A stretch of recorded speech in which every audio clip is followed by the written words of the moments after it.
Alors, Ferrari a déjà largement avancé la conception de sa F1 2022. La Scuderia ne fera pas tout pour terminer troisième en 2021.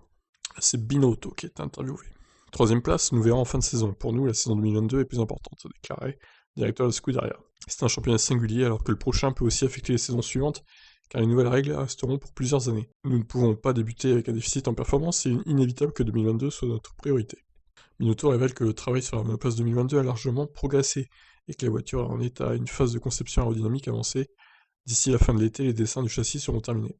En ce moment, nous faisons des choix importants sur la config aérodynamique, puis nous passons aux détails. Il y aura également une évolution majeure de l'unité de puissance, en l'adaptant au carburant écologique, sachant qu'elle sera gelée pendant 3 ans. Nous sommes donc totalement concentrés sur la voiture 2022, conformément à notre calendrier.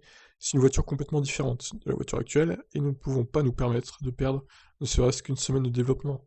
Je serais surpris que d'autres équipes comme Mercedes et Red Bull perdent également un temps précieux pour viser uniquement la victoire dans le championnat actuel.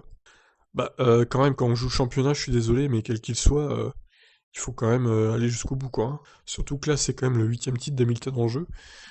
Voilà, ça reste important, je pense.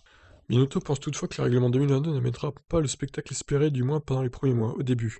Je ne pense pas que ce sera le cas, peut-être qu'au fil des années, nous verrons une certaine convergence des performances. L'autre objectif est de faciliter les dépassements pour améliorer le spectacle. Mais même dans ce cas, j'ai quelques doutes. Bon, en revanche, à partir des données de simulation, il est clair que les voitures 2022 auront de grandes performances. Et dans ce cas, une certaine perturbation aérodynamique est toujours générée pour ceux qui se poursuivent. Il n'est pas certain qu'il suffise de changer les concepts aérodynamiques pour offrir du spectacle. Ah, ça serait un peu ballot, ça, quand même. Donc entre Hamilton qui dit que les voitures 2022 seront trop lentes, et Binotto qui dit que le spectacle ne sera pas favorisé en piste, bon, il y a pas mal de pessimistes, hein, du côté de la F1 pour ce nouveau règlement. Écoutez, j'attends de voir, hein, ces voitures en action, j'ai hâte de les voir en piste. J'ai hâte de voir les présentations des nouvelles monoplaces aussi, pour l'année prochaine. Allez, ciao!